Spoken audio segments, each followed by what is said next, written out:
So one of the cool things that Lazarus Taxa has is a really cool twist, and it is a twist. Like, you don't really see it coming, I don't think. Like, the groundwork is there, but I feel like when Crichton put Jurassic Park together, he wanted to do that too, and we get this mysterious inside man that Dodson is meeting with, and we don't know who it is, and it feels like there was like groundwork laid to make a cool twist.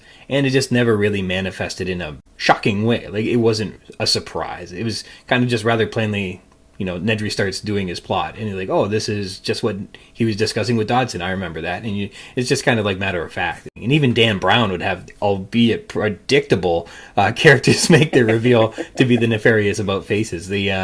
Crichton kind of missed the boat. But Lazarus Taxa has this wonderful twist, and it kind of really, the stakes change, everything, it's wonderful. Well, for what it's worth, I didn't see that twist coming either. Good!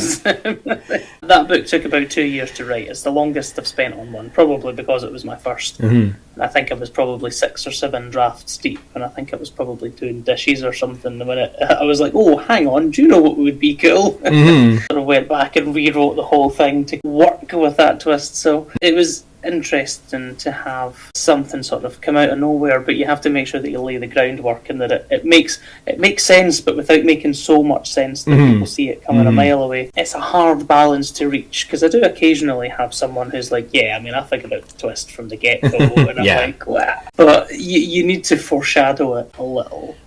Does it really feel like a payoff? Well, I think even the Sixth Sense, which is like the epitome of the twist, I'm sure that they were like putting that together, and I know I heard that was like, oh, we switched it midway through the script. Like, we had the script and it was kind of dull, and we switched it, and we made the twist, the spoiler of the modern era, and that wasn't adapted until drafts later as well. So there's nothing wrong with that. You can come up with a great idea anytime. So.